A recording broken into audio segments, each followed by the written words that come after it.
কিন্তু প্রত্যেকটা মানুষ মরতে হবে। আল্লাহ বলেন জান্নাতের ভিতরে 1 নাম্বার নিয়ামত হলো আর কোনদিন মরবি না। একটা জবান বন্ধ রাখেন না, জোরে কোন আল্লাহু আকবার। এই জান্নাতের ভিতরে মরণ নাই। রব্বি কারীম বলেন জান্নাতের ভিতরে মরণ দিব না। দুনিয়ায় কেউ মরতে চায় না, দুনিয়ায় কেউ মরতে চায় না। আল্লাহ বলেন জান্নাতের ভিতরে অফেল ঘোষণা আসবে, মরণ নাই, মরণ নাই, মরণ নাই, মরণ নাই। তাহলে সবার চাহিদা হলো মরতে চাই না, কিন্তু মরা লাগবে। জান্নাতের ভিতরে মরণ দিবে না, জোরে কোন সুবহান। কয় নাম্বার? রাসূলের 1 নাম্বার। 2 নাম্বার চাহিদা হলো পৃথিবীর কোন মানুষ বৃদ্ধ হতে চায় না। আপনারা চান? শেরপুরের মানুষ বৃদ্ধ হইতে চায়? এই বাজারে সেলুন আছেনি, দেখবেন সাদা দাড়ি লইয়া সেলুনে গেছে, বাইরে আইছে খালা হইয়া। বাস্তব না? সাদা দাড়ি লইয়া সেলুনে ঢুকছে, বাইরে আইছে পুরা খালা হইয়া। বুড়ারে যদি দিগান চাচা ঘটনা দিকা, দাড়ি দিয়ে আছেন সাদা, খালা করছেন কেন? নাইলে বুড়া দেখা যায়। তাহলে এই চাচার উদ্দেশ্য বুড়া হতে, বুড়া হইতো, কিন্তু বুড়া হওয়া লাগবে নি। চাহিদা বুড়া হতে চায় না, কিন্তু বুড়া হওয়া লাগবে। দুনিয়াতে সব কবল হয় না। কেউ যদি দোয়া করে আল্লাহ বুড়া বানায়েন না, বুড়া বানায়েন না, কবল হইব।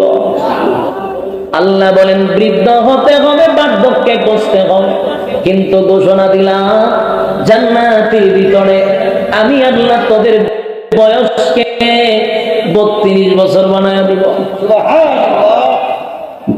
32 বছর টাটকা যুবক, চামড়া ঢিল হবে না, চোখের জ্যোতি কমবে না, চেহারার গ্লেজ নষ্ট হবে না, দাঁত পড়াশোনা করবে না, টাটকা যুবক বানায় দিবে। বয়স 32 আর 33 হবে না। আপনারা আমার কথা বুঝতে চান? কার সামনে ওয়াজ করি? গুরুস্থান লক্ষণী রকম হয়।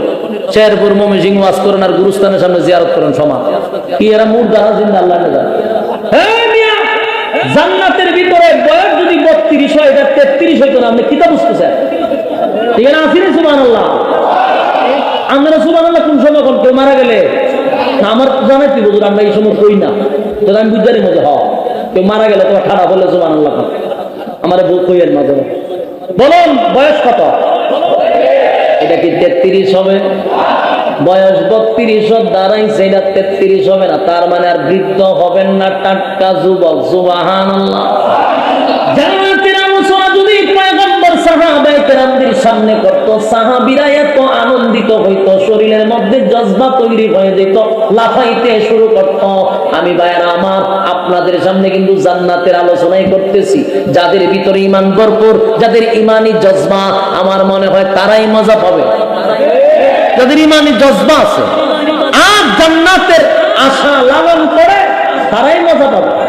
আর যারা মনে করে যে আইসি খাইতাম আর ঘুমাইতাম, চতুষ্পদ জানোয়ার যেইভাবে জীবন যাপন করে, আমরা জিন্দিগি এইরকম, হেরার শরীরে তো জজবা আসবেই না। জান্নাত নিয়ে চিন্তা করে মনোযোগ দিয়ে চলে। সাহাবায়ে কেরাম সবচেয়ে বেশি আনন্দ পাইতো জান্নাতের নাজ নিয়ামত আলোচনা করলে, লাফাইতে শুরু করতো তার আনন্দের সুর।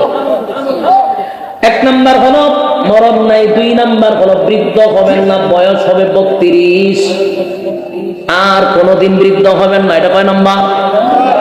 একটু দিলের কান লাগায় শুনে। আমি জানি রাত বেশি হয়ে গেছে, এত রাত্রে প্রধান বক্তা উঠাইলে মানুষ কেমনে আর বসে থাকতো? প্রত্যেকেই তো বাড়ি ঘর আছে, দূর দূরান্ত থেকে অনেক মানুষ হয়েছে, কিন্তু বেশি সময় দেরি করতাম না, বসেন। আপনারা বিরক্ত আর আগে ছেড়ে দেন। আর ওয়াদা কিন্তু করছেন, যারা যাইতেছেন আমি খেয়াল করতে দিই, মুনাফিক হয়ে যাইতেছেন, কিন্তু সাবধান। এই যুবক ভাই, 2 নাম্বার হলো বুড়া হবেন না, বৃদ্ধ হবেন না। দুনিয়ায় যদি কেউ দোয়া করে আল্লাহ আমারে বৃদ্ধ বানাইয়েন না গো, দোয়াটা কি কবুল হবে? মক্কার ইমাম যদি দোয়া করে কামল, তাহলে 2 নাম্বার দুনিয়া আফসোস থেকে গেল, জান্নাত আফসোসের জায়গা না। 3 নাম্বার হলো, 3 নাম্বার হাতে কই নেন, 3 নাম্বার হলো মানুষ একটা ভালো বডি চায়। কি চায়? স্মার্ট বডি চায়। যারা 6 ফুট লম্বা, এরা চিন্তা করে আমি যদি 7 ফুট হইতাম, আর যারা 5 ফুট এরা চিন্তা করে আমার 6 ফুট আল্লাহ বানাইল। বলুন তো দেখি 5 ফুট ওয়ালা যদি সারা জীবন দোয়া করে 6 ফুট হইব? এটা কি দোয়া কবুল হইব? মক্কার ইমাম দিয়া করে লেখা হইব? তাহলে দেশের যত 26 ইঞ্চি আছে সবাই হলো 32 ইঞ্চি, ঠিক কি? দোয়া কবুল হবে না। রব্বে কারীম বলেন এইসব দোয়া কবুল হবে না। আফসোস, দুনিয়া আফসোসের জায়গা, আফসোস থেকেই যাবে। 5 ফুট ওয়ালা 6 ফুট হবে না। আল্লাহ বলেন জান্নাতের ভিতরে কমপক্ষে এক একটা মানুষের বডি হবে 60 হাত লম্বা, কমপক্ষে 60 হাত। কিটা বুঝে? আর এখন তো বেশি শ্বাস তুলে পেট জায়গা আগে দিয়ে, এটা পেট নাই, একদম স্লিম বডি। প্রয়োজনে পেটের মধ্যে এইভাবে থাকবে, কয়েকটা তাকিদের কি থাকো 6 প্যাক, ঠিক না? এরকম থাকবে। আমাদের সালাতু ওয়াস সালামের মতো বডি আল্লাহ বানায়া দিব কমপক্ষে 72, কমপক্ষে 60 হাত, কমপক্ষে কয় হাত? 60 হাত লম্বা থাকবে। আর কারো আফসোস থাকবে না যে আমারে খাটো বানাইছে, তারা লম্বা বানাইছে, সবাই এক লেভেলে। ক্ষেত্রে কেউ 1 ইঞ্চিও বেশি নাই। হ্যাঁ, আপনি কাটটা দিকে যেতে আমাকে একটু লম্বা, এইরকম নেই, এক সমানে বডি, লম্বা থাকবে 60 হাত। সুবহানাল্লাহ। কয় নাম্বার হইছে? 3 নাম্বার। বডি ভালো থাকবে আদম নবীর মতো, 3 নাম্বার। 4 নাম্বার হবে মানুষ যদি কালো হয়, এই মানুষটা দোয়া করলে কোনোদিন সুন্দর হইব? আচ্ছা, কেউ যদি ঘুমাই বসে, আল্লাহ আমি ঘুমাইলাম খালা মানুষ, ঘুম থেকে উঠতে যেন আমি ধল হয়ে যাই, কবল হইব নি? মক্কার ইমাম দিয়া দোয়া করাইল, হ্যাঁ খালা মানুষ কোনদিন সুন্দর হয়েছে নি? কথা দিয়ে পারে সুন্দর হয় না। হ্যাঁ, বিয়ার আগে মাইয়ার হওয়া খালা মাইয়ারে সুন্দর হয়ে লাগে, বাস্তব অবস্থা। এইটা কি অরিজিনাল? হ্যাঁ, এটা যে করে বেশিরভাগ আল্লাহর উপর দিয়া যারা মার্কেটিং করতে চায়, পরিণাম ভালো হয় না। কি ক্রিম বাড়ি যদি মুখ মাগলে সুন্দর হয়ে যায়, এইটা যে সুন্দর হইলে আল্লাহর উপর দিয়ে তুই মার্কেটিং করছস, কিছুদিন দলা হয়, ওই এর কিছুদিন পরে গাল দেখা যায় খামড়ায় তো রাখছে, কুসা নেশা ওইয়া ঠিলা মিলা হয়ে যায়। এর কিছুদিন পরে ডাক্তারের কাছে নেওয়ার পরে ডাক্তারে কয় স্কিন ক্যান্সার। বলেন কি ক্যান্সার? ওই যে আল্লাহর উপর দিয়া পন্ডিতি করছে, বানাইছে আল্লাহ কালা, হ্যাঁ তাই সুন্দর হইতো, কেন সুন্দরের পরিণাম স্কিন ক্যান্সার। সাবধান, আল্লাহর উপর দিয়ে পন্ডিতি করা যাবে। কালা বানাইছে আল্লাহ, তো এটার উপরে আপনি থাকতে হবে, কারণ দুনিয়া আফসুসের জায়গা। আপনি সুন্দরটা দিকে আফসুস করবেন, এই স্বাভাবিক। সব আফসুস দুনিয়ায় পুরা হয় না। আমার কথা কি বুঝতেছেন? কিন্তু আফসুস থেকে গেল। দোয়া যদি করেন আল্লাহ আমার সুন্দর বানাই দেন, সুন্দর বানাই দেন, কোনোদিন কি লোকটা সুন্দর হইব? কালো মানুষ যদি সুন্দর হইত, বেলালে হাফসি কিন্তু সুন্দর হয়ে যেত। কথা হয় না? পয়গম্বরের অত্যন্ত মহব্বতের একজন সাহাবী হযরত বেলাল, হয়তোবা কালো মানুষ সুন্দর হইলে বেলাল তো হয়ে যেত, কিন্তু বেলাল যেহেতু সুন্দর হয় নাই রে। পৃথিবীর কোন মানুষ যদি দোয়া করে সুন্দর হওয়ার জন্য কখনোই সম্ভব না। আল্লাহ বলেন এই যে আফসোস, হাইরে আমি যদি সুন্দর হইতাম। আফসোস আছে নি? আয়নার সামনে গিয়ে হারিয়া কয় আমি একটু সুন্দর হইলে ভালো আছে, মনের মধ্যে আফসোস আছে নি? কথা হয় না। সামনের চুল ডাইনে নে, ডাইনের চুল বামে নে, নিয়ে মনে মনে কয় একটু সুন্দর হইলে ভালো আছে। এই যে আফসোস, এটা হলো দুনিয়া। বলেন আফসোসের জায়গা দুনিয়া। কেন মানুষ কোনোদিন সুন্দর হয় না? মনে মনে বলতে থাকে হাইরে আমি যদি সুন্দর হইতাম। আল্লাহ কয় আফসোস পোড়া করব জান্নাতের ভিতরে, আমি আফসোস পোড়া করে দিব। প্রত্যেকটা মানুষের চেহারা হবে ইউসুফ নবীর মতো সুন্দর। ইউসুফ নবী কত সুন্দর জানেন?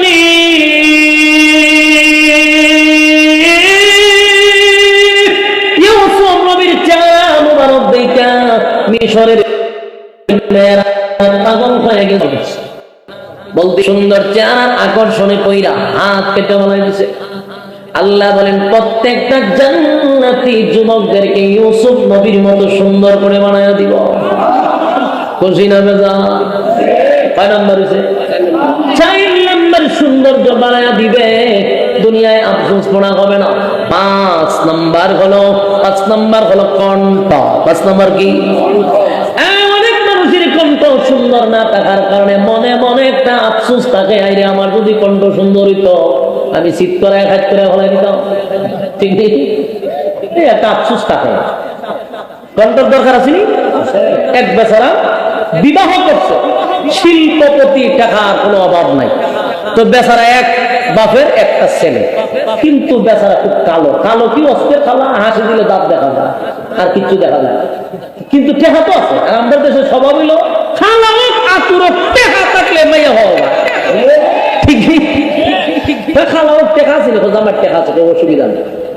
তো মাইয়া একটা বিয়া করে যে এমন সুন্দর, একেবারে পরীর মতো সুন্দর। আচ্ছা, রাত্রের বেলায় বাসুর রাত্রে যখন গেছে জামাই বেচারা বউয়ের কাছে গিয়া ঘুমটা তুললাতে এত খুশি, সব বনাছিল দি চান্দের আলো, বেচারা খুব খুশি।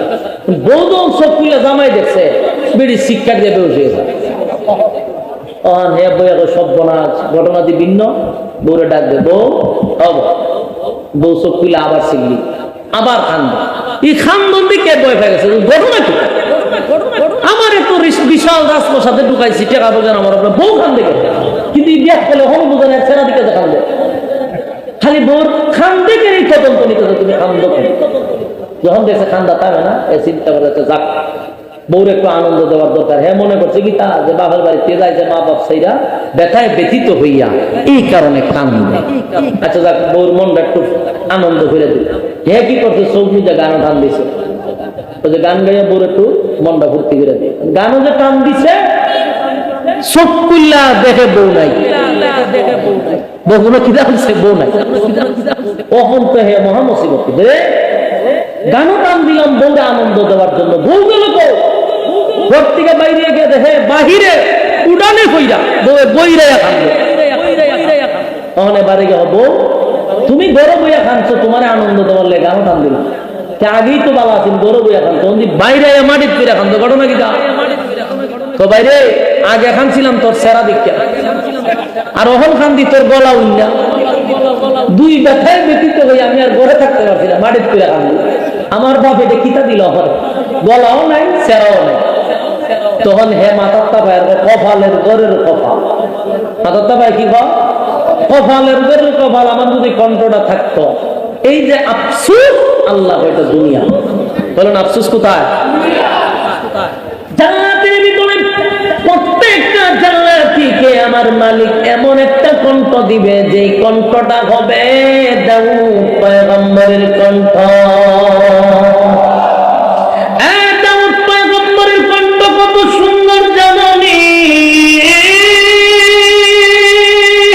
দাউদ পয়গম্বর যখন তেলাওয়াত করে, তার গ্রন্থের থেকে যখন টান মারত, উড়ন্ত পাখিরা জমিনে বৈশা যাইত, এমনকি হিংস্র প্রাণীরা পর্যন্ত চতুর্দিকে ঘেরাও করে বসে যাইত, এমনকি সমুদ্রের মাছগুলা লাফাইতে লাফাইতে দাউদ নবীর কাছে চলে আসতো। সুবহান আল্লাহ রাব্বুল আলামিন দাউদ পয়গম্বরকে এমন একটা কণ্ঠ দিছে,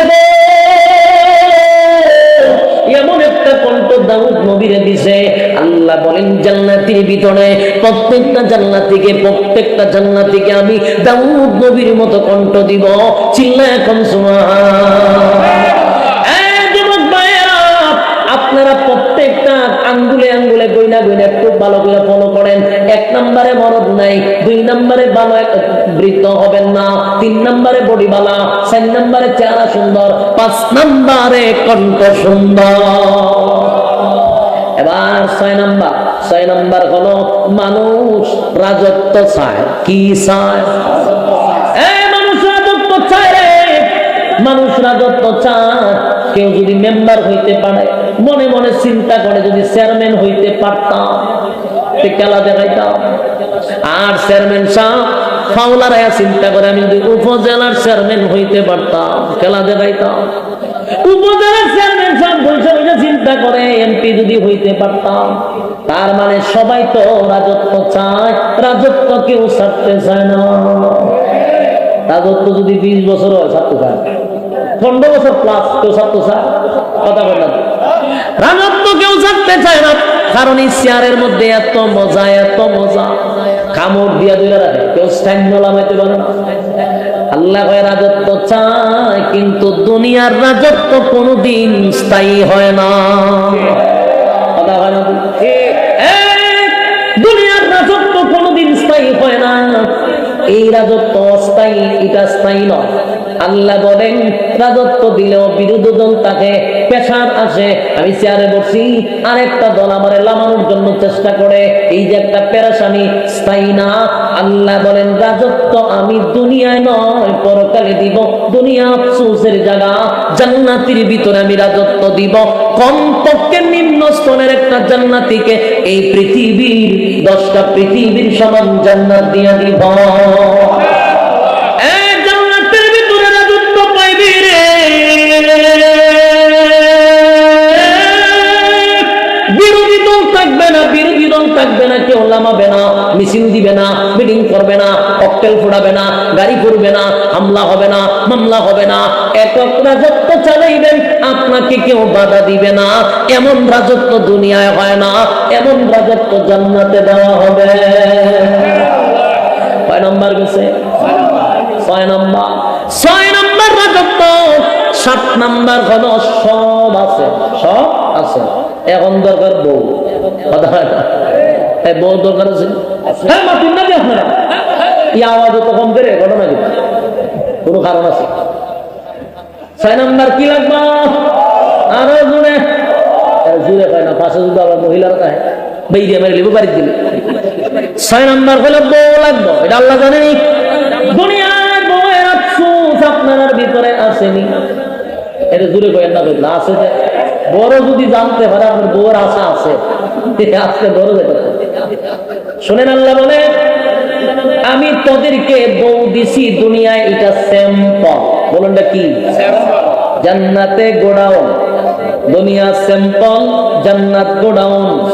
স্যাম্পল ছিলেন আপনারা দানের চাউলের দোকানে যাবেন, গিয়া দেখবেন ছোট্ট ছোট্ট লবণ দানির মতো কয়েকটা সামনে তো রাখেন লবণ দিয়া, ওই চাল দিয়া একটু চালে গিয়া যখন ভাই চাল দেন, বলে কোনটা লাগবে দেখেন, তখন মেজাজ করে বলে একবার আমি নেবো 1 বস্তা চাল, যদি ভিক্ষা রাখছো দিকে তখন দেখবেন মালিক করবে বেটা তুই কয় ফল নিবি, কয় ঠাক নিবি, কয় এটি স্যাম্পল। এটি কি স্যাম্পল? তোর খালি পছন্দ কর, পিছে গোড়ায়। দুনিয়া হলো গোডাউন স্যাম্পল, জান্নাত হলো গোডাউন। আল্লাহ কয় দুনিয়ায় 4টা অনুমতি দিছে। কয়টা দিছে? 4টা কি আপনার কপাল আছে? একজনেরও নাই। ঠাড়া পড়ছে বাংলাদেশে জন্ম নিয়ে। কথা হয় না? বাংলাদেশে জন্ম নিয়েছেন, কপালও ঠাড়া পড়ছে। কারণ বাংলাদেশে এমন একটা দেশ, এই দেশে প্রেম প্রীতি করণ যায়, আকাম কুকাম করণ যায়, কোনো অসুবিধা নাই। কিন্তু কেউ যদি হালাল তরিকে বিয়ে করে দুইটা, তো মানতে পারে হালায় লুচ্ছা। তখন ঠিক না, লোক সুবিধা না, বিয়ে করতে দিন। আরে কি রে, এটা তো হালাল জিনিস, তুই লুচ্ছা কসকা, এটা লুচ্ছা। আর প্রেম করতে 10টা মানতে শুনলে হয়তো 1 বয়সে করে, এটা এনজয়। এটা কি তা হয়? চিন্তা করেন আমাদের ব্রেন কি পরিমাণ ওয়াশ করছে, ইহুদি খ্রিস্টানদের কালচার আমাদের ভিতরে ঢুকায়া দিচ্ছে। প্রেম প্রীতি করা যায়, এটা এনজয়। এক একটা গুণা মানে 10টা 12টা করে প্রেম করে, এটা নিয়ে লুচ্ছাও হয় না, কিচ্ছু হয় না, এটা এনজয় বলে। আর কেউ যদি হালাল তরিকায় গুনাহ থেকে বাঁচার জন্য 2টা করে, তো হালায় লুচ্ছা। চিন্তা করছে মানুষের মুভমেন্ট কিভাবে ঘুরাইছে। আর যদি আপনি কোন মেয়ে বিয়া করেন, বয়স একটু কম হয়, এটা বাল্য বিয়া। কি বিয়া? বাল্য বিয়া মানে দণ্ডনীয় অপরাধ। ছোট বাচ্চা বিয়া করে দিত না 11 বছর 12 বছরে। কিন্তু বাল্য প্রেম কেন হয় না? আমার এটা বুঝতে, বাল্য প্রেমে দইরা কেন জেলখানাত নেয় না? ছোট ছোট ফুরি বানার লাগে, মাইয়া বানার লাগে প্রেম করে, এটা বাল্য প্রেম হয় না।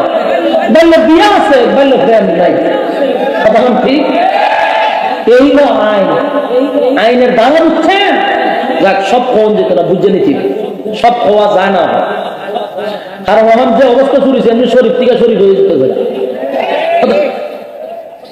বাইরে ভাই কোন দেশ জন্ম নিছি, বইয়ের খাতায় লেখা থাকে আমি আগে ছেলে ছিলাম, আমি মনে মনে মেয়ে হয়ে গেছি। মানে আমার নাম শরীফ ছিল, আমি শরীফা হয়ে গেছি। এগুলো বইয়ের পৃষ্ঠায় লেখা। আপনার বাচ্চা কাচ্চা আগামীতে এগুলো পড়বে এবং শিখবে। এর প্রতিবাদে একজন শিক্ষক সে প্রতিবাদ করতে গিয়ে ওই বইয়ের পৃষ্ঠা টাকাটা টান দিয়ে ছিঁড়ে ফেলছে। আমার প্রশ্ন হলো, আমি প্রতিবাদ করার জন্য যদি ফিসটা ছিঁড়ন লাগে, আমার টাকার কিনা আমি ছিঁড়ে নিলাম, কিন্তু এটার কারণে তাকে চাকরির টিকা বাতিল করে দিছি, আপনি চাকরি করতে পারবেন কেন? বইয়ের ফিসটা ছিঁড়ছে। এখন তুমি তো ওনার চাকরি বাদ দিয়ে দিছ কেন? বইয়ের ফিসটা ছিঁড়ছে। ছিঁড়ছে তো উনি একটা, এখন যে সারা বাংলাদেশের লক্ষ লক্ষ ভাতা শিখতেছে, সারা বাংলাদেশ থেকে ছিঁড়া শুরু হয়েছে। কয়জনকে তুমি মানে বরখাস্ত করবা? কয়জনকে? শোনো, এটা 96% মুসলমানের দেশ, এটা কোন রাম ধামদের দেশ নয়, এটা কোন স্পিকার মুক্তাদের দেশ নয়, এটা আলেমদের দেশ, শাহজালালের দেশ, শাহপুরের দেশ, এটা শামীম হুজুরের দেশ, এটা সাইফুল হাদিসের দেশ। এই দেশে কোন ইহুদি খ্রিস্টানদের এজেন্ডা বাস্তবায়ন করতে দেওয়া হবে না।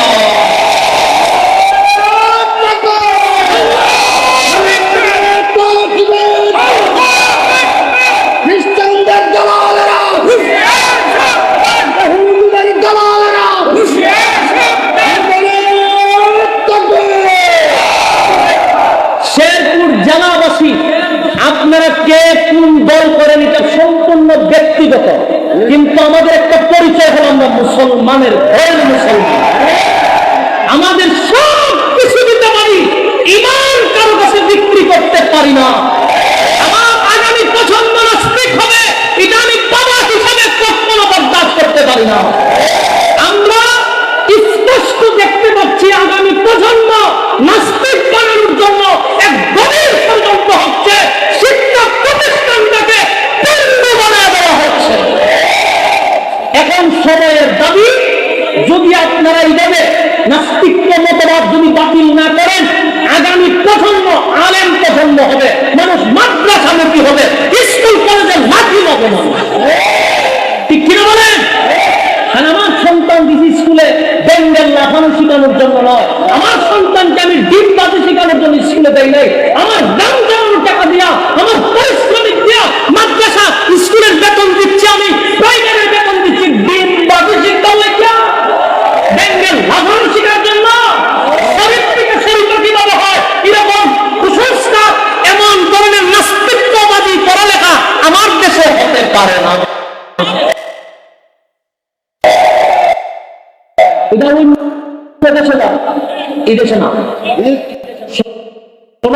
আমি আপনাদেরকে বলি, যদি আপনারা প্রতিবাদ না করেন, দিলাম এখন প্রত্যেক জাত থেকে তার প্রতিবাদ গড়ে তুলতে হবে।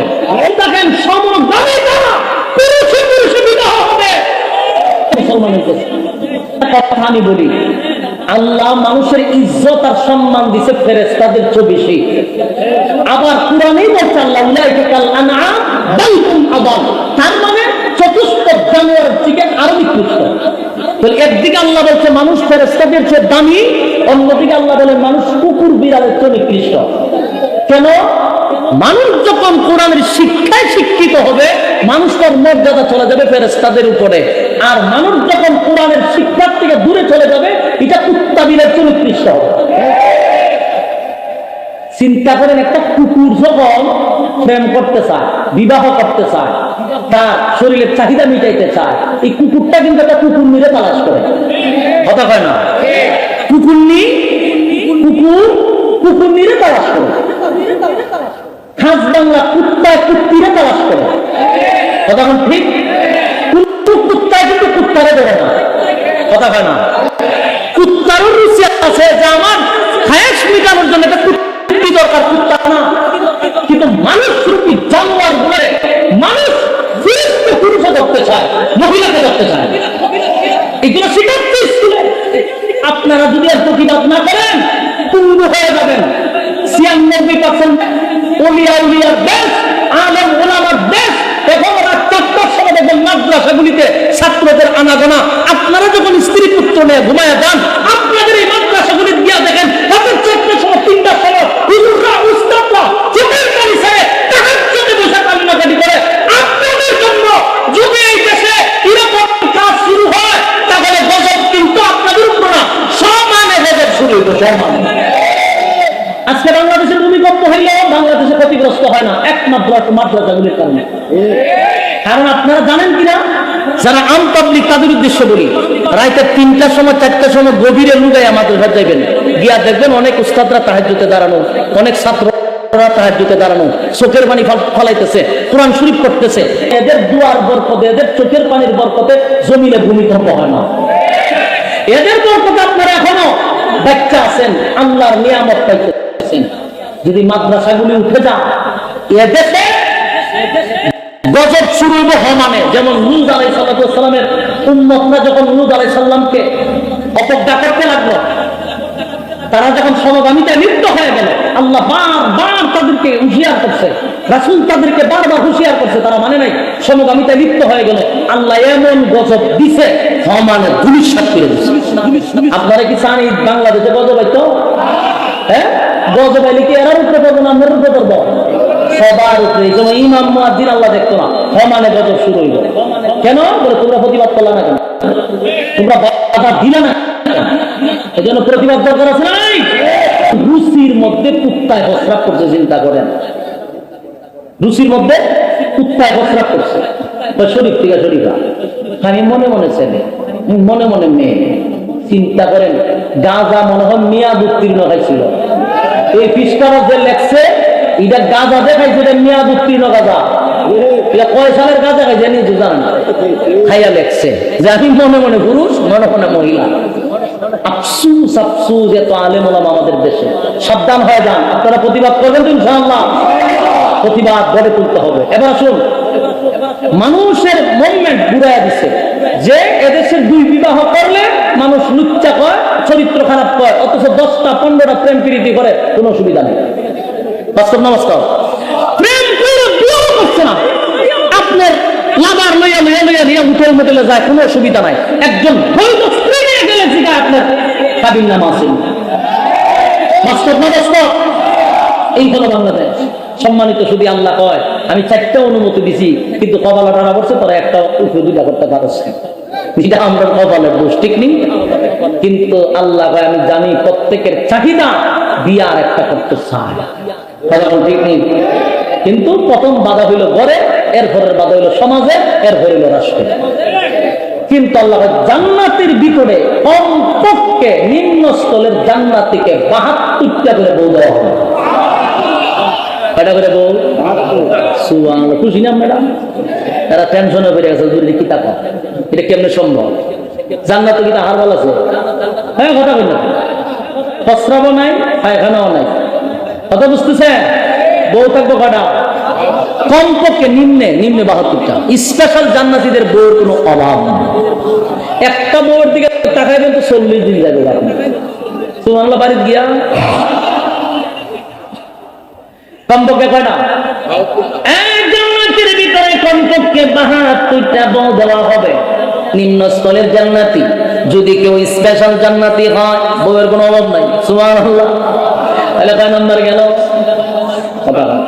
7 নাম্বার হলো, দুনিয়াতে মানুষের চাহিদা আছে রে, মানুষ চায় বিয়ার একটা করতে, কিন্তু পারে না। দুনিয়া আফসোসের জায়গা, দুনিয়া আফসোসের জায়গা। আল্লাহ বলেন জান্নাতের ভিতরে ওয়াদা দিলাম, জান্নাতের ভিতরে আমি কমপক্ষে 72টা বউ দিব। এক একটা বউয়ের দিকে তাকাইয়া 40 দিন চলে যাবে রে, এত সুন্দর গিলমান আমি আল্লাহ তোকে দান করবো। 72টা বউ দিব, কোনো ঝগড়া নাই, কোনো হিংসা নাই, কোনো ভেদাভেদ নাই। দুনিয়ায় 2টা বিয়া করলে অশান্তি কিন নাই না করে তুলে, কথা ঠিক নেই? আমাদের আর কেউ জ্বালানির দরকার নাই, আমাদের এটাই যথেষ্ট, কথা ঠিক? কিন্তু জান্নাতের ভিতরে 72টা বউ থাকবে, কোনো ঝগড়া নাই, স্বামীর প্রতি কোনো রাগও নাই। সুবহানাল্লাহ। জান্নাতের ভিতরে 7 নাম্বার বউ দিবে। এবার আসুন 8 নাম্বার হলো চরিত্র। 8 নাম্বার কি? নাম্বার যে চরিত্র, এই চরিত্র দিয়া যদি আল্লাহ জান্নাতে ঢুকাইতে পারে, আর চরিত্র যদি এরকমই থাকে, জান্নাতের ভিতরে দুর্ঘটনা ঘটালে কথা বলেন। আমরা যে চরিত্র যে খারাপ, আর একজনের হুরু গিলমা টাইনে এত জ্বালাগালি সম্ভাবনা আছে না? আল্লাহ এই চরিত্র দিয়ে জান্নাতে ঢুকাইতাম। তোরা যে চরিত্র খারাপ, তোরা শরীফ থেকে শরীফ হয়ে যাস গা, তোরা কুত্তার থেকে তোর রুচি খারাপ, সুতরাং তোর এই চরিত্র দিতাম না। প্রত্যেকটা মানুষের চরিত্র থাকবে আযীম চরিত্র।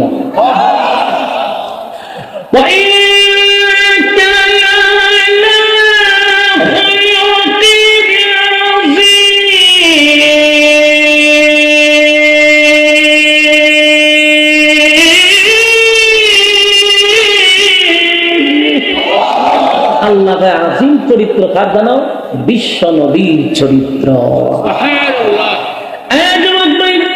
প্রত্যেকটা জান্নাত থেকে এক একজন নবীর গুণ দেওয়া হবে, আর জান্নাতের মধ্যে প্রত্যেকটা জান্নাত থেকে আমার নবীর চরিত্র দান করবে, আজিম চরিত্র। সুবহান। আমি আপনাদের কাছে জানতে চাই কয়টা হয়েছে? 8টা হইল। একে একে আমরা 8টা বললাম। এই নিয়ামত গুলা দুনিয়াতে কেউ চাইলে কি পাবে? আরো জুড়ে কম। যদি মক্কার ইমাম দোয়া করে কাম হবে। কোন নবী রাসূল চাইলেও আল্লাহ দিবে না, জান্নাতের ভিতরে আল্লাহ না চাইতে দিবে। রব্বে কারীম বলেন, একটা দলকে আমি বিনা হিসাবে জান্নাতের ভিতরে ঢোকাবো, আর তাদেরকে ঢোকানোর সময় নিয়ামতগুলো ফ্রি সার্ভিস দিয়া দিব। বান্দারে, তবে আমি তোদের কাছে জানতে চাই, অসংখ্য গণিত নিয়ামত তোদেরকে আমি আল্লাহ দিব, শর্ত আছে না নাই? শর্ত হলো ইল্লাল্লাযীনা আমানু, ঈমান আনতে হবে আমি আল্লাহর উপরে। প্রত্যেকটা মানুষ ইমানদারের ঈমান দাবি করি, ঈমানের দাবি করি। যারা এক ওয়াক্ত নামাজ পড়ে না তারাও ঈমানদার, সুদ খায় তারাও ঈমানদার, ঘুষ খায় তারাও ঈমানদার, 5 ওয়াক্ত নামাজ পড়ে গো, তাহাজ্জুদ পড়ে, মালিকের হুকুম মাইনা চলে, হালাল হারাম মাইনা চলে, এমন ব্যক্তিরাও বলে ঈমানদার। একটা বেনামাজিও কয় ঈমানদার। আল্লাহ বলেন ঈমানের দাবি করলেই চলবে না, ঈমানের পরে নেক আমল ওয়া আমিলুস সালিহাত, নেক আমল করতে হবে। মুনাফিকের খাসলত যদি নিয়ে চলেন তাহলে চলবে না, কারণ আমাদের সমাজে অনেক মুনাফিক আছে ঈমানদারের বেশ নিয়ে থাকে, মূলত আব্দুল্লাহ ইবনে উবাই ইবনে সুলুলের চেয়ে আরো ভয়ঙ্কর। সবগুলো আব্দুল্লাহ ইবনে উবাই ইবনে সুলুলের চেয়ে নিকৃষ্ট। এই যে সমস্ত আকাম টুকাম বাস্তবায়ন করা হচ্ছে, এটাকে বেঈমান না, সব ঈমানদারের দাবি করে, সব ঈমানদার দাবি করনে वाला লোক, কিন্তু কাজ করতেছে সব আব্দুল্লাহ ইবনে উবাই ইবনে সুলুলের মতো। ঠিক কি না?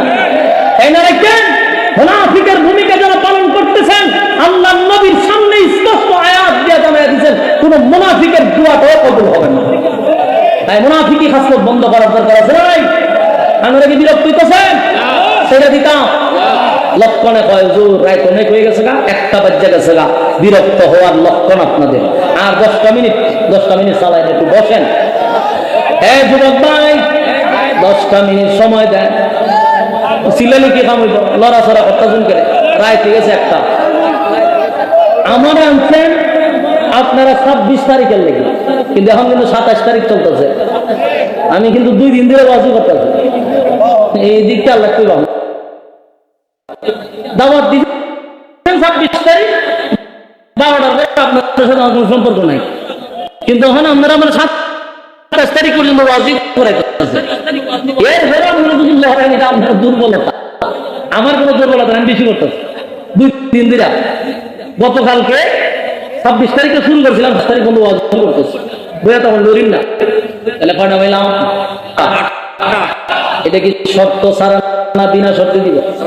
শর্ত সাপেক্ষে নিয়ামত দিব। সুবহানাল্লাহ। বিনা শর্তে জান্নাত না, শর্ত আছে না নাই? এই জন্য আল্লাহ বলেন ইল্লাহু, 1 নাম্বার তোমরা ঈমান আনো। 1 নাম্বার ঈমান আনো। ঈমানদারকে কেন বলে? কারণ হলো আমরা যারা ঈমানের দায়িত্বে বসা, কি দিয়ে বসা? বেশে বসা, কিন্তু ভিতরে হুদ্দা শয়তানি। সামনে যে ঈমানদার, ভিতরে কি হুদ্দা শয়তানি আছে। মুনাফিক বোঝা যায়, মুনাফিক বোঝা না কেমনে? আব্দুল্লাহ ইবনে উবাই ইবনে সুলুল যখন রাসূল দেখাইছে জিবরাইলের এই মুনাফিকের শব্দ, রাসূল পিছনে তাকায় অবাক হয়ে গেছে যে এটা তো আমার পিছনে নামাজ পড়ে। অথচ মুনাফিকের লিস্টের আব্দুল্লাহ ইবনে উবাই ইবনে সুলুলের নাম। রাসূল চিন্তা করলো যে আমার পিছনে এই ব্যক্তিটার নাম উপরের কাতারে, আবার যত ধরনের ষড়যন্ত্র এই লোকটাই করে, অথচ পিছনে নামাজ পড়ে। রাসূলের মাথায় পাগড়ি, রাসূলের শরীরে জুব্বা, তার শরীরে জুব্বা, রাসূলের পকেটে মিসওয়াক, এমনকি তার পকেটেও মিসওয়াক। মুনাফিকের সবচেয়ে বড় লিডার। আমাদের এই সমাজের 12টা বাজাচ্ছে এক ধরনের, এই যে আইনগুলো ফাঁস হইতেছে, এটা কিন্তু বেঈমানের বাচ্চা বলতে ফাঁস করে না, মুসলমানের বাচ্চা। কিন্তু বেশ আছে আব্দুল্লাহ ইবনে উবাই ছিল, কথা ঠিক কিনা? কিন্তু জান্না রাখেন মুনাফিকের জানাজা রাসূল পর্যন্ত পড়াইল। মা কথা কানা দি মুনাফিকের ছেলের নাম ছিল আব্দুল্লাহ। একদিন রাসূলের কাছে রাসূল তো জানে মুনাফিকের সর্দার, আল্লাহ রাসূল জিজ্ঞাসা আমি এখন কি করব? একটু মায়া লাগে, তো মায়া তো লাগা স্বাভাবিক, ওইটাও জানি আপনার খুব কষ্ট দিচ্ছে, আপনার পিছনে নামাজ পড়ছে কিন্তু আপনার বিরুদ্ধে ষড়যন্ত্র করছে ইসলামের 12টা। রাসূল কখন আমি কি করতাম? আপনি নবী নামাজ পড়াইলে গুনাহ মাফ হয়ে যাবে। কথা বুঝতেছেন? মানে নবী যদি মুনাফিকের জানাজা পড়ায় দেয় তাহলে গুনাহ মাফ হয়ে যাবে। তা আমার নবীর তো মানে রাসূল চিন্তা করলো যে আমার একটা জানাজায় গেলাম, এরা 1000 একটা সাইডে বসা জানাজা দেওয়া, আর উমর তরবারি নিয়ে আইছে, এটা সিদ্ধান্ত নিতে। কিন্তু ডাইরেক্ট রাসূলকে বলা যায় যে হুজুর জানাজা পড়ায়েন না, কথা কয় না, ডাইরেক্ট তো বলা যাবে না, কারণ রাসূলকে সাহাবায়ে কেরামদের নিয়ম ছিল অর্ডার করা যাবে না রাসূলকে। তখন উমর করতো কি? নাও করতে পারতেছে না, বাধাও দিতে পারতেছে না। হঠাৎ করে মাথায় একটা আয়াত আসলো, আয়াতটা রাসূলের কাছে গুনগুনায়া পড়া শুরু করছে, যেন আয়াতটা শুনে রাসূল বুঝতে পারে উমর কি বলতেছে। সুবহানাল্লাহ। রাসূলের কাছে গিয়ে পড়ে ইস্তাগফির লাহুম আও লা তাস্তাগফির লাহুম ইন তাস্তাগফির লাহুম 70 মাররাতান ফালান ইয়াগফিরাল্লাহু লাহুম যালিকা বিআন্নাহুম কাফারু বিল্লাহি ওয়া রাসূলিহি ওয়াল্লাহু লা ইয়াহদিল কওমাল ফাসিকিন। রাসূলের কাছে আয়াত শুনে রাসূল বারবার উমরের পয়সা, উমর খালি বারবার আয়াত পড়ে, মানে রাসূল বুঝাইতেছে আপনি করতেছেন কি? সে রাসূল কয় উমর কি বুঝাইতেছে? হুজুর আয়াত বুঝেন না? ওই আয়াতের মধ্যে আল্লাহ লেখছে মুনাফিকের দোয়া করতাম না, দোয়া 170 বার করলেও দোয়া কবুল করবে না। তুমি আমার এই আয়াত নিয়ে লাভ কি? তোমার হুজুর আল্লাহ না নিষেধ করছে আপনারা যে মুনাফিকের জানাজা এই দোয়া করতেন না, তো তাহলে জানাজা পড়াইতেছেন, ওই আয়াতে কি জানাজার কথা নিষেধ করছে? তো না, তো দিলা দিন তো লাভ কি? এখন ওর চিন্তা হইলো যে ঘটনা তো সত্য, এই আয়াতে তো জানাজার কথা নিষেধ করছে না, করছে মুনাজাতের কথা। এখন উমরে এমন চিন্তিত যে এখন জানাজা আটকাই কিভাবে, কোনোভাবে তো আটকানো সম্ভব না। বারবার আসমানের দিকে তাকায় আর আল্লাহ জানাজাটা বন্ধ করে দেয়, জানাজাটা বন্ধ করে দেয়। কিন্তু রাসূল হঠাৎ করে চমকায়া দিছে কি? মুখ থেকে তুতু বের করছে আল্লাহ রাসূল, বাইর কইরা আব্দুল্লাহর মুখ, এই মুনাফিকের মুখ লাগায় হয় আব্দুল্লাহ তোর বাপের মুখ তুতু লাগাই দিছি, আমি নবীর বরকতি তুতুর বরকতে তোর বাপের জন্য আল্লাহ মাফ করে দেয়। আপনার এলাকা যদি সুবহানাল্লাহ না দেয় তোমাদের বাড়া করে আনেন, ময়মনসিংহ আর শেরপুর এই 2টা জায়গা বাড়া করে আনন্দ লাগে, আর হেমাদা ভাবনা এই যন্ত্রণার মধ্যে আপনারা সুবহানাল্লাহ না আয়াতুন সময় আমার একটু জানাই দেন মাহফিলের পরে, বলো যে আমরা কেউ মারা গেলে তোরা ঠাডা বললে কই? হ্যাঁ, মুনাফিক প্রকাশ্যে কত বড় শত্রু, তার মুখে রাসূলের তুতু সাধারণ কথা হয় না।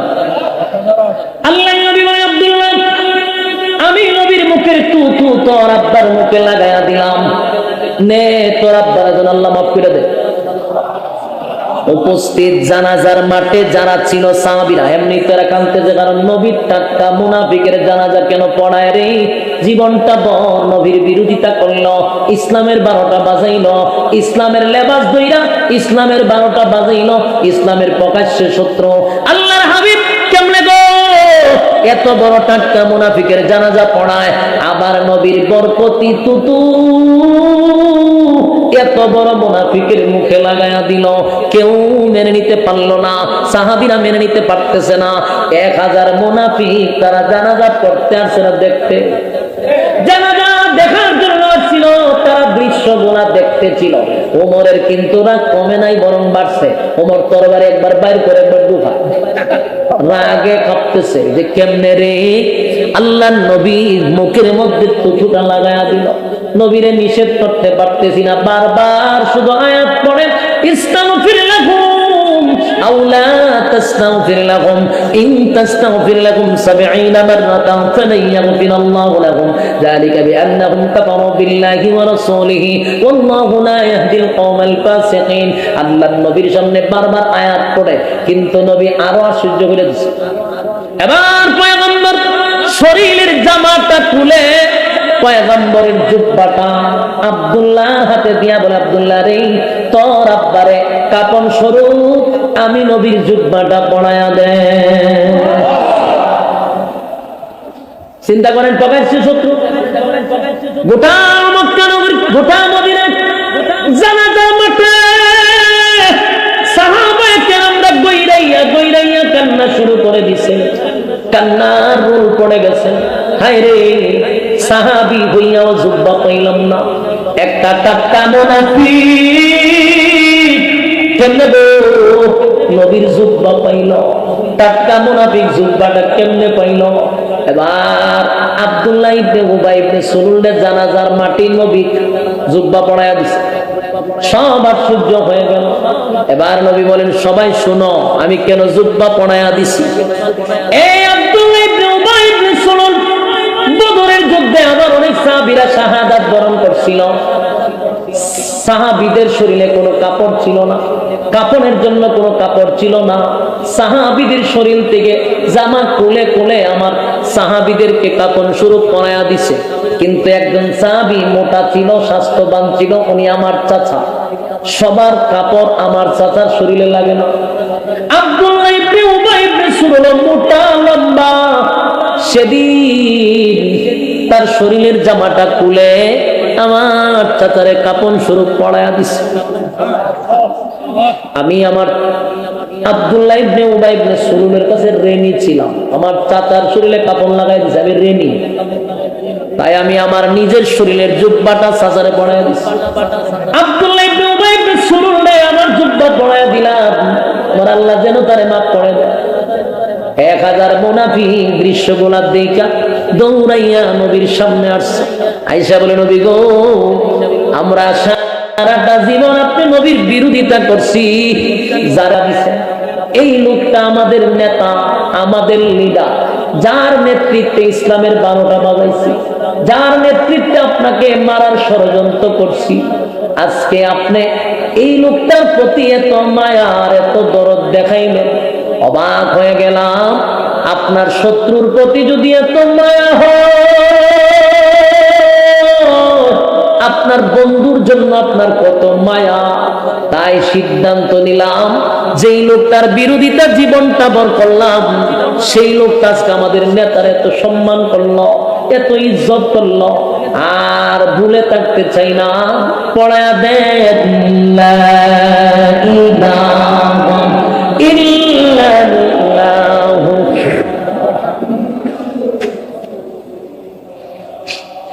নবীজি সাল্লাল্লাহু আলাইহি ওয়াসাল্লাম নবীজির আদর্শ দেখা, নবীজির ভালোবাসা দেখা কালেমা পড়ছে কয় হাজার? 1000 মুনাফিক কালেমা পড়ছে। যুবক ভাই, দৃশ্যটা সবাই দেখছিল, কিন্তু এত কিছু হওয়ার পরে ওমরের রাগ আরো বাড়ছে। ওমরের সিদ্ধান্ত হলো, এখন তো নবী নিজের মুখে শুনলো, নিজের কানে শুনলো, এরা নেতা মারা গেছে মুনাফিকের। স্পষ্ট নবী জানলো বড়া মজলিসে যে ঠাক্কা মুনাফিক ছিল। এখন কেন নবী জানাজা পড়াবো?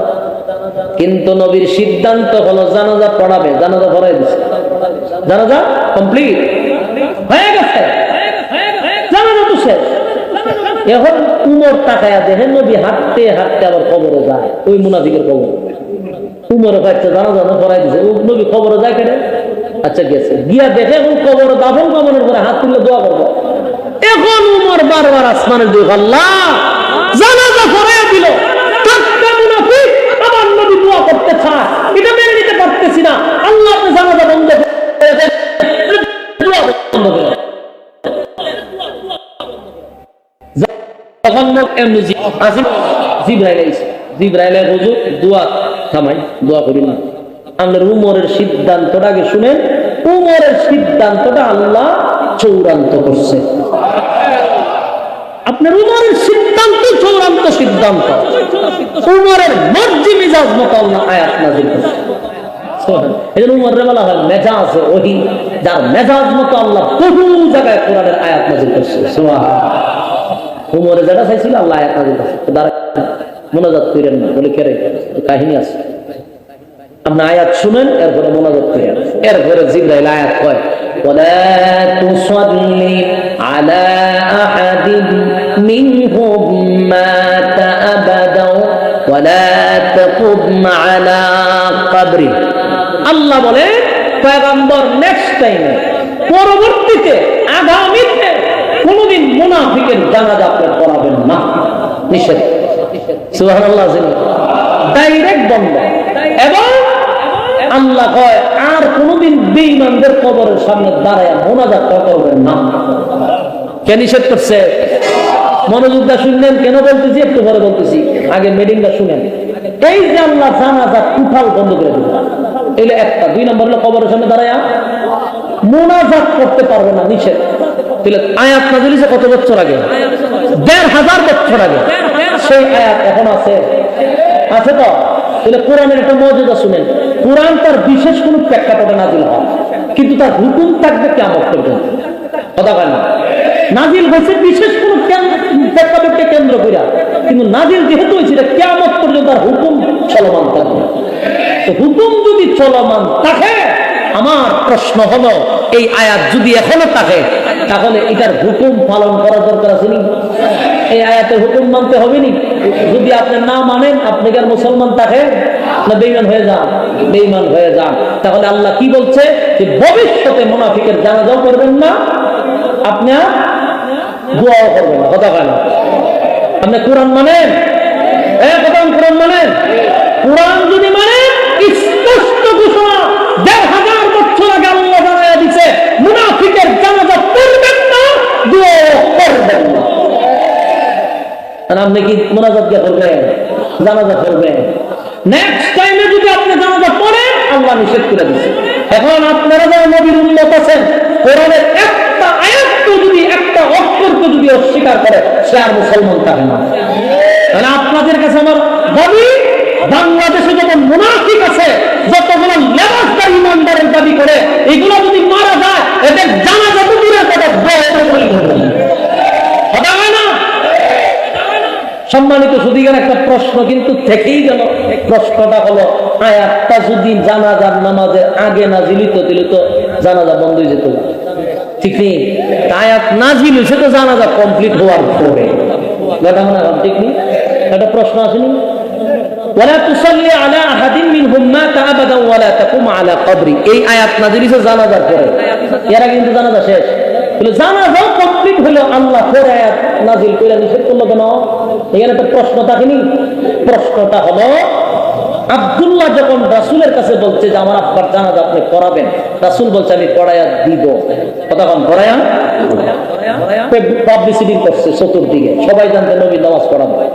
এখন যদি আল্লাহ আয়াত নাযিল করে নামাজ আটকায়া দেয়, নবীর ইজ্জত থাকলো না কমলো?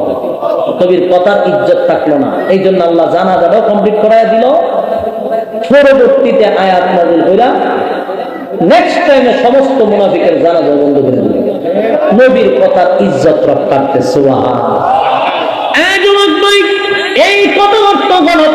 আমরা বাংলাদেশে যতগুলা কাজ চলতেছে ইসলাম বিরোধী, এমনকি কোরআন বিরোধী, এর পিছনে কোনো রামবাম নাই, এর পিছনে অনেক মুসলমানের স্বাক্ষর আছে না নাই?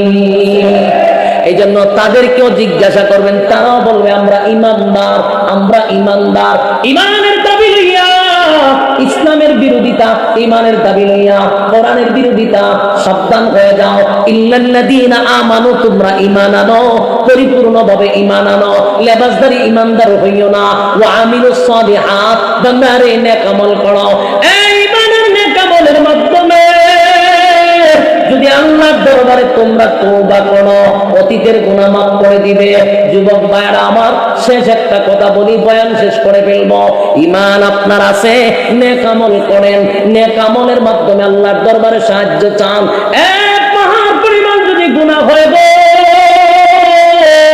কোন মানুষের যদি সাগরের পানি পরিমাণ গুনাহ হয়, পাহাড় পরিমাণও যদি গুনাহ হয়, নজুলের রহমতের সময়, দোয়া কবুলের সময়, মানুষ যখন স্ত্রী পুত্র লইয়া ঘুমায়া যায়, বনের পশুরা যখন ঘুমায়া যায়, আপনি তখন যায় না আমাদের মুসল্লায় দাঁড়াইয়া জীবনের সমস্ত গুনার উপরে যদি কেউ লজ্জিত হইয়া আল্লাহর দরবারে বলে, মালিক জীবনে যা করছি, ভুল করছি, অন্যায় করছি, অপরাধ করছি, মালিক জীবনের পিছনে সব গুনার উপরে লজ্জিত, ভবিষ্যতে এমন গুনাহ হবে না, আল্লাহ সব গুনার উপরে আমি লজ্জিত, গুনার উপরে লজ্জিত হইয়া ভবিষ্যতে গুনাহ করব না এমন কিছু উপরে ওয়াদা কইরা চোখের পানি ছেড়ে ছেড়ে যদি বান্দা কান্দে, আল্লাহ বলেন ফেরেশতারা রে আমার বান্দা কেন কান্দে? ফেরেশতারা বলে, মালিক আপনার বান্দা জাহান্নামের ভয়ে কান্দে।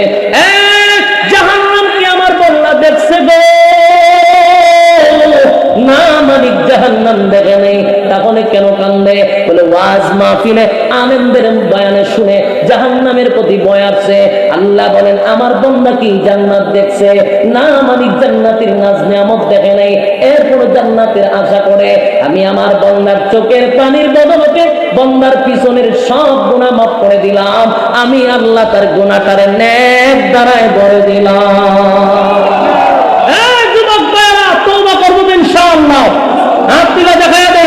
আল্লাহ আমরা যারা হাত তুলছি আমাদের জীবনের সমস্ত সগীরা কবিরা ইচ্ছা অনিচ্ছা দেখাইয়া না দেখাইয়া অঙ্গ প্রত্যঙ্গ দ্বারা যত গুনাহ করছে সব মাফ করে দাও, আমিন। হাতলামা আল্লাহ সবাইকে কবুল করুক, বললে ওয়ানা শুনলে ওয়ানা উভয়কে সহিভাবে আমল করার তৌফিক দান করুক, সকলে বলে আমিন। এটা আপনারা মাইকটা বলে দিবেন বয়ানের করে।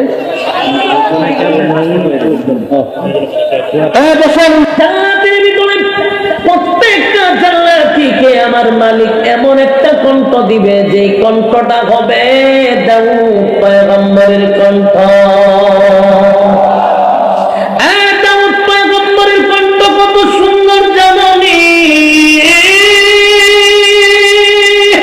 দাউদ পয়গম্বর যখন তেলাওয়াত করে তার গ্রন্থের থেকে যখন টান মারত উড়ন্ত পাখিরা জমিনে বৈশা যাইত, এমনকি হিংস্র প্রাণীরা পর্যন্ত চতুর্দিকে ঘেরাও করে বসে যাইত, এমনকি সমুদ্রের মাছগুলা লাফাইতে লাফাইতে দাউদ নবীর কাছে চলে আসতো। সুবহান আল্লাহ রাব্বুল আলামিন দাউদ পয়গম্বরকে এমন একটা কণ্ঠ দিছে, এমন একটা কণ্ঠ দাউদ নবীরে দিছে। আল্লাহ বলেন জান্নাতের ভিতরে প্রত্যেকটা জান্নাতীকে আমি দাউদ নবীর মতো কণ্ঠ দিব। চিল্লায় এখন সুবহান। আপনারা প্রত্যেকটা আঙ্গুলে আঙ্গুলে গইনা গইনা খুব ভালো করে ফলো করেন। 1 নম্বরে মরদ নাই, 2 নম্বরে ভালো বৃদ্ধ হবেন না, 3 নম্বরে বডি বালা, 4 নম্বরে চেহারা সুন্দর, 5 নম্বরে কণ্ঠ সুন্দর। এবার 6 নম্বর হলো মানুষ রাজত্ব চায়। কি চায়? মানুষ রাজত্ব চায় রে, মানুষ রাজত্ব চায়। কেউ যদি মেম্বার হইতে পারে মনে মনে চিন্তা করে যদি চেয়ারম্যান হইতে পারতাম খেলা দেখাইতাম। আর চেয়ারম্যান সাহেব ফাউলারায়া চিন্তা করে আমি যদি উপজেলার চেয়ারম্যান হইতে পারতাম খেলা দেখাইতাম। উপজেলার চেয়ারম্যান সাহেব বসে বসে চিন্তা করে এমপি যদি হইতে পারতাম। তার মানে সবাই তো রাজত্ব চায়, রাজত্ব কেউ ছাড়তে চায় না। রাজত্ব যদি 20 বছর হয় ছাড়তে চায়, 15 বছর প্লাস কেউ ছাড়তে চায়, কথা বলেন। রাজত্ব কেউ ছাড়তে চায় না, কারণ এই চেয়ারের মধ্যে এত মজা, এত মজা, কামড় দিয়া দুইটা রাখে, কেউ স্থান্য লামাইতে পারে না। আল্লাহ রাজত্ব চায়, কিন্তু দুনিয়ার রাজত্ব কোনোদিন স্থায়ী হয় না। কথা হয় না? দুনিয়ার রাজত্ব কোনোদিন স্থায়ী হয় না। এই রাজত্ব অস্থায়ী, এটা স্থায়ী নয়। আল্লাহ বলেন রাজত্ব দিলেও বিরোধী দল তাকে পেশার আসে, আমি চেয়ারে বসি, আরেকটা দল আমারে লামানোর জন্য চেষ্টা করে, এই যে একটা পেরেশানি, স্থায়ী না। আল্লাহ বলেন রাজত্ব আমি দুনিয়ায় নয় পরকালে দিব। দুনিয়া আফসোসের জায়গা, জান্নাতের ভিতরে আমি রাজত্ব দিব। কমপক্ষে নিম্ন স্তরের একটা জান্নাতীকে এই পৃথিবীর 10টা পৃথিবীর সমান জান্নাত দিয়া দিব। জান্নাতের ভিতরে রাজত্ব পাইবি রে, বিরোধী দল থাকবে না, বিরোধী দল থাকবে ডাকবে না, কেউ লামাবে না, মিছিল দিবে না, মিটিং করবে না, ককটেল ফোড়াবে না, গাড়ি ফুরবে না, হামলা হবে না, মামলা হবে না, একক রাজত্ব চালাইবেন, আপনাকে কেউ বাধা দিবে না। এমন রাজত্ব দুনিয়ায় হয় না, এমন রাজত্ব জান্নাতে দেওয়া হবে। কয় নম্বর গেছে? 6 নম্বর। 6 নম্বর রাজত্ব। 7 নম্বর হলো সব আছে, সব আছে। এখন দরকার বউ। কথা হয় না? এই বউ দরকার আছে? হ্যাঁ, মাতুন না যে আপনারা এই আওয়াজ তো কম করে ঘটনা কি কোনো কারণ আছে? 6 নম্বর কি লাগবে? আরো জোরে জোরে হয় না, পাশে যদি আবার মহিলারা থাকে বেরিয়ে মেরে লিবো বাড়ি দিলে। 6 নম্বর হলো বউ লাগবে। এটা আল্লাহ জানেনি? দুনিয়ার বউয়ের আফসোস আপনার ভিতরে আসেনি। এটা জোরে কয়েন না, বললে আছে যে বড় যদি জানতে পারে আপনার বউয়ের আশা আছে, আজকে বড় যেটা শোনেন, আল্লাহ বলে আমি তোদেরকে বউ দিছি দুনিয়ায়, এটা স্যাম্পল। বলুন না কি? জান্নাতে গোডাউন, দুনিয়া স্যাম্পল, জান্নাত গোডাউন। স্যাম্পল ছিলেন আপনারা? দানের চাউলের দোকানে যাবেন, গিয়া দেখবেন ছোট্ট ছোট্ট লবণ দানির মতো কয়েকটা সামনে তো রাখেন লবণ দিয়া, ওই চাল দিয়া একটু চালে গিয়া যখন ভাই চাল দেন, বলে কোনটা লাগবে দেখেন, তখন মেজাজ করে বলে একবার আমি নেবো 1 বস্তা চাল, যদি ভিক্ষা রাখছো দিকে তখন দেখবেন মালিক করবো বেটা তুই কয় টন নিবি, কয় ট্রাক নিবি, কয় এটি স্যাম্পল। এটি কি স্যাম্পল? তোর খালি পছন্দ কর, কিসে গোড়ায়। দুনিয়া হলো গোডাউন স্যাম্পল, জান্নাত হলো গোডাউন। আল্লাহ কয় দুনিয়ায় 60টা অনুমতি দিছে। কয়টা দিছে? 60টা কি আপনার কপাল আছে? একজনেরও নাই। ঠাডা পড়ছে বাংলাদেশে জন্ম নিয়ে। কথা হয় না? বাংলাদেশে জন্ম নিয়েছেন, কপালও ঠাডা পড়ছে। কারণ বাংলাদেশে এমন একটা দেশ, এই দেশে প্রেম প্রীতি করণ যায়, আকাম কুকাম করণ যায়, কোনো অসুবিধা নাই। কিন্তু কেউ যদি হালাল তরিকে বিয়ে করে দুইটা, তো মানতে পারে হালায় লুচ্ছা। তখন ঠিক না, লোক সুবিধা না বিয়ে করতে দিন। আরে কি রে, এটা তো হালাল জিনিস, তুই লুচ্চা কসকা, কয়টা লুচ্চা। আর প্রেম করতে 10টা, মানতে শুনলে হয়তো 1 বয়সে করে, এটা এনজয়। এটা কি তা হয়? চিন্তা করেন আমাদের ব্রেন কি পরিমাণ ওয়াশ করছে, ইহুদি খ্রিস্টানদের কালচার আমাদের ভিতরে ঢুকায়া দিচ্ছে। প্রেম প্রীতি করা যায়, কয়টা এনজয়। এক একটা গুণা মানে 10টা 12টা করে প্রেম করে, এটা নিয়ে লুচ্চাও হয় না, কিচ্ছু হয় না, কয়টা এনজয় বলে। আর কেউ যদি হালাল তরিকায় গুনার থেকে বাঁচার জন্য 2টা করে, তো হালায় লুচ্চা। চিন্তা করছে মানুষের মুভমেন্ট কিভাবে ঘুরাইছে। আর যদি আপনি কোন মেয়ে বিয়া করেন, বয়স একটু কম হয়, এটার একটা বাল্য বিয়া। কি বিয়া? বাল্য বিয়া মানে দণ্ডনীয় অপরাধ। ছোট বাচ্চা বিয়া করা যেত না 11 বছর 12 বছরে। কিন্তু বাল্য প্রেম কেন হয় না? আমার এটা বুঝতে, বাল্য প্রেমে দইরা কেন জেলখানাত নেয় না? ছোট ছোট ফুরি বানার লোকে মাইয়া বানার লোকে প্রেম করে, এটা তো বাল্য প্রেম হয় না। বাল্য বিয়া আছে, বাল্য প্রেম নাই। তখন ঠিক এই আইন, আইনের দাঙ্গা বুঝছেন? যাক, সব কম যেত না, বুঝে নিতে সব হওয়া যায় না। কারণ আমার যে অবস্থা শুরু হয়েছে, এমনি শরীর থেকে শরীর হয়ে যেতে পারে। বাইরে ভাই কোন দেশে জন্ম নিছি, বইয়ের খাতায় লেখা থাকে আমি আগে ছেলে ছিলাম, আমি মনে মনে মেয়ে হয়ে গেছি।